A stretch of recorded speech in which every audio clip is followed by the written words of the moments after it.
Good day, everyone. I'm Aldrin J. Sinoy, and I'm going to discuss about the role of financial intermediaries in socioeconomic development. Next slide, please. So, our objectives is to explain how financial intermediaries help rural areas grow by providing credit and supporting local businesses, and also to provide how transaction costs and information gathering make financial intermediation necessary for borrowers and lenders, to distinguish between a systematic risk and unsystematic risk, and also to describe the five steps of the ISO risk management process from setting the context to monitoring results, and lastly to list different ways risk is measured, such as the loss of interest probability and the role of actuaries. Next slide, please.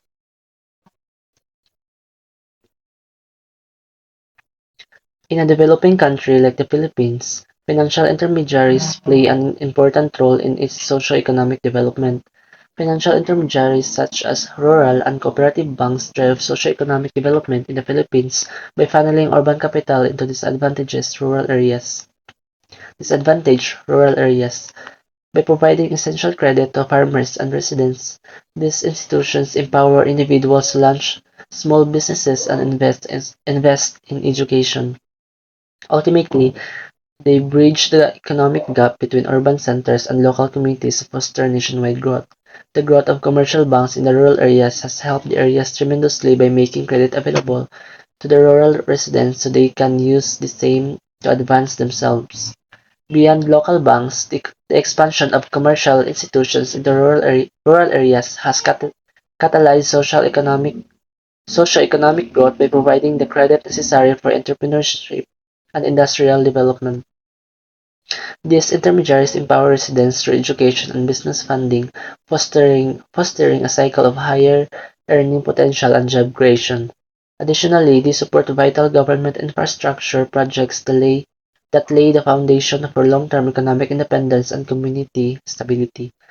Financial intermediaries had been influential and helpful in the establishment of schools and businesses in these areas, aiding in their socio-economic development. Financial intermediaries serve as a vital defense against predatory usury by offering fair credit alternatives that help rural communities escape the cycle of high-interest debt. Through strategic partnerships with the government, these institutions mobilize societal resources to promote financial inclusion and uplift the social standing of the poor. By formalizing the lending process, they replace exploitative practices with a structured system designed for long-term economic stability and poverty reduction. The objective of rich countries helping the poor countries is the same objective of financial intermediaries and the government to help the poor sectors to alleviate poverty, encourage individual or personal industry, promote entrepreneurship, and motivate self-sufficiency. Financial intermediaries and governments alleviate poverty by channeling resources from savings into deficit units, spe- specifically specifically supporting agricultural and small businesses growth through accessible loans and marketing networking. By providing the capital necessary for equipment and supplies, using future harvests as collateral, these institutions empower sectors like farming and fishing to achieve self-sufficiency.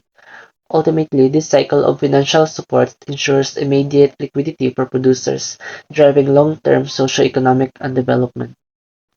Next slide, please. Next is economic base for financial intermediation. Putting our money in a piggy bank or a house post would not earn us anything. Imagining a world without financial intermediaries helps explain the role financial intermediaries play in the economic, if not social development of a country. Imagine a world without banks or stock markets. There would be no place to put our money where it would earn interest. Without financial intermediaries, individuals would lack secure avenues to to earn interest or savings or access to credit necessary for life-changing investments like education and entrepreneurship. These institutions bridge the gap between current financial limitations and future goals, making personal and social advancement possible. Ultimately, they serve as the essential engine for improving quality of life and driving economic development. Financial intermediaries help both the surplus units and the deficit units.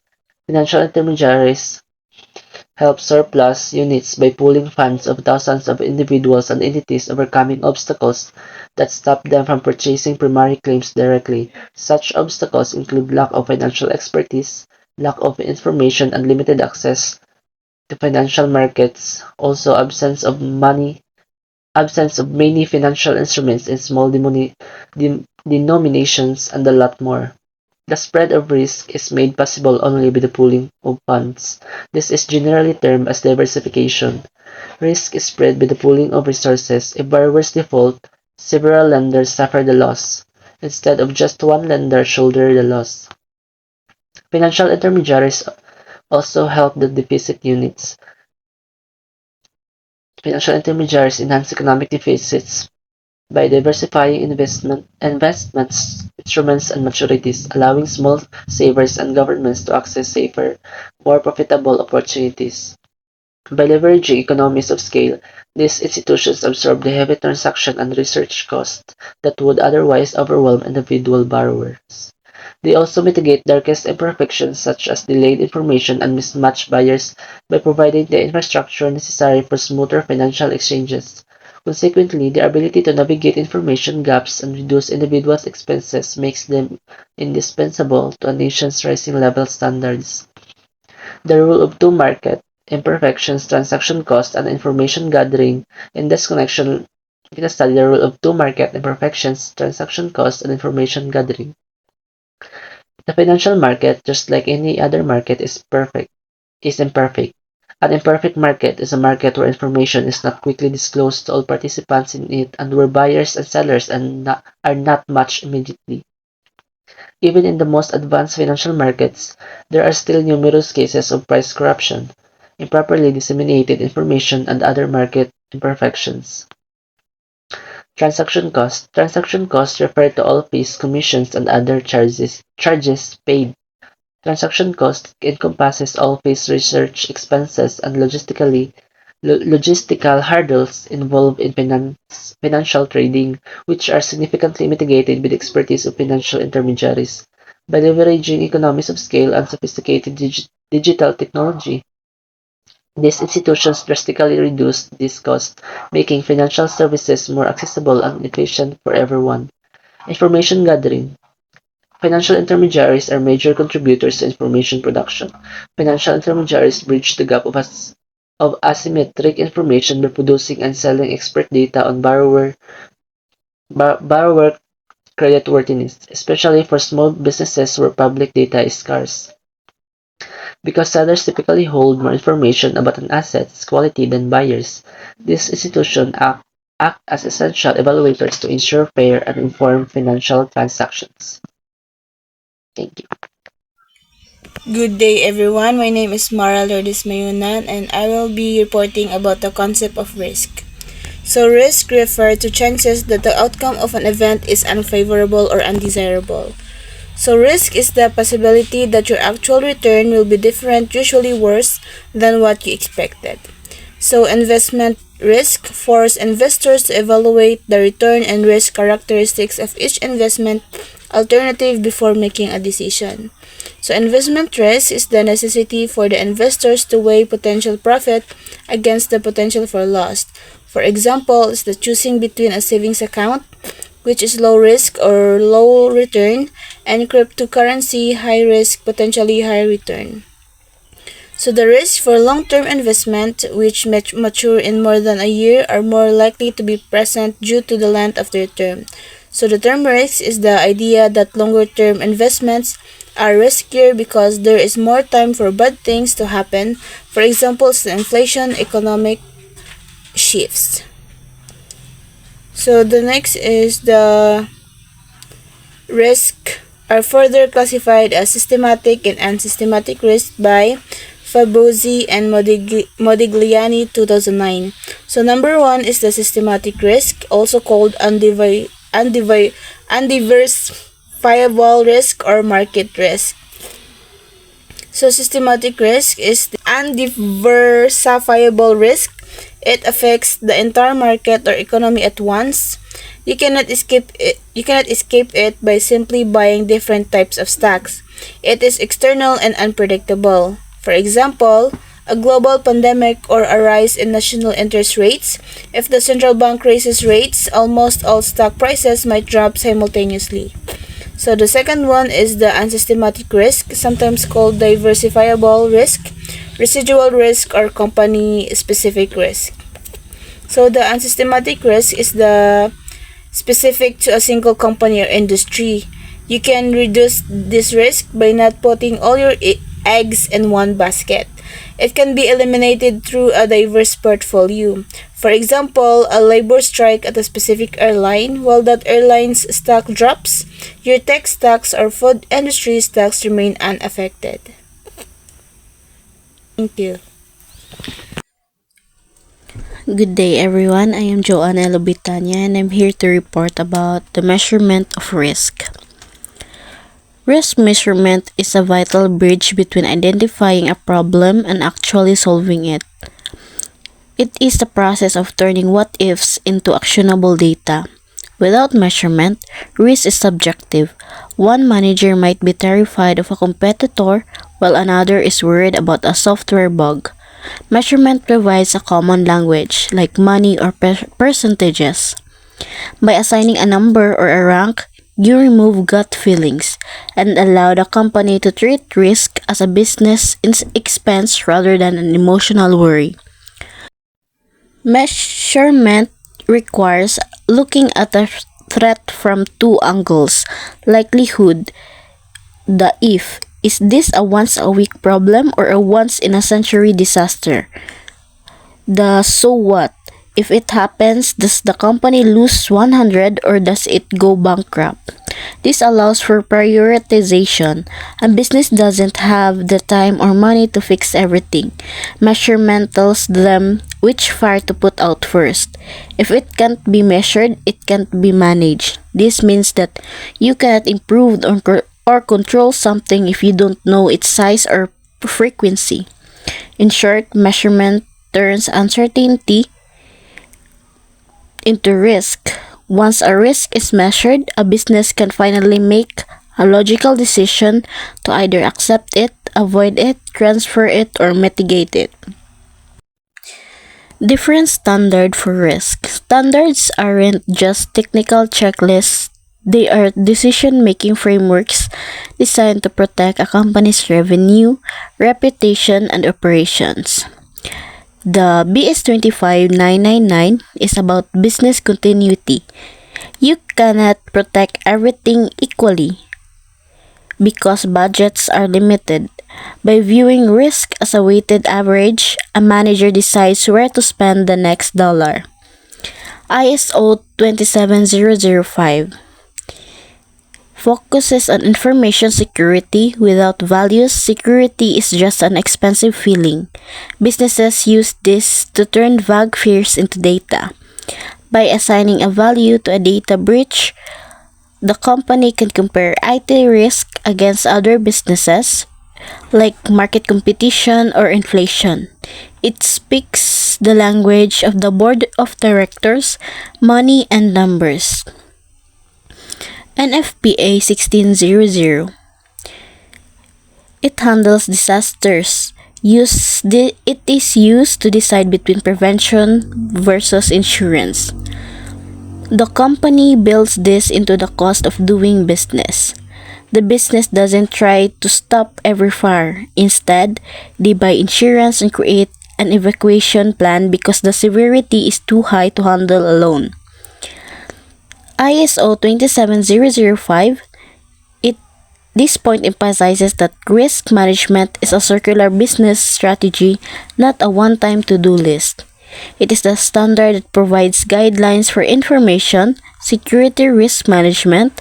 It serves as a bridge between technical security controls and high-level business objectives by ensuring that security investments are based on actual business risk. It is designed to support the general concepts and is essential for organizations that want to systematically identify, assess, and threat treat security threats.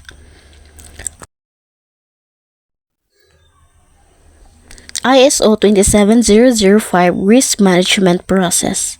The ISO 27005 frameworks transforms technical security concerns into structured management strategy.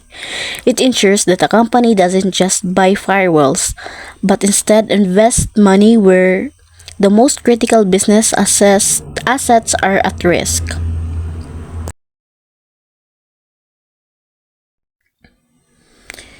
First, establish risk management context. Defining what matters most to the company's bottom line. Before looking for threats, a business must decide its risk appetite, how much loss it can afford to take. This involves identifying the most valuable assets, and the business must prepare to operate within. Number two is quantitatively or qualitatively assess risk, identifying what could go wrong and how much it will cost.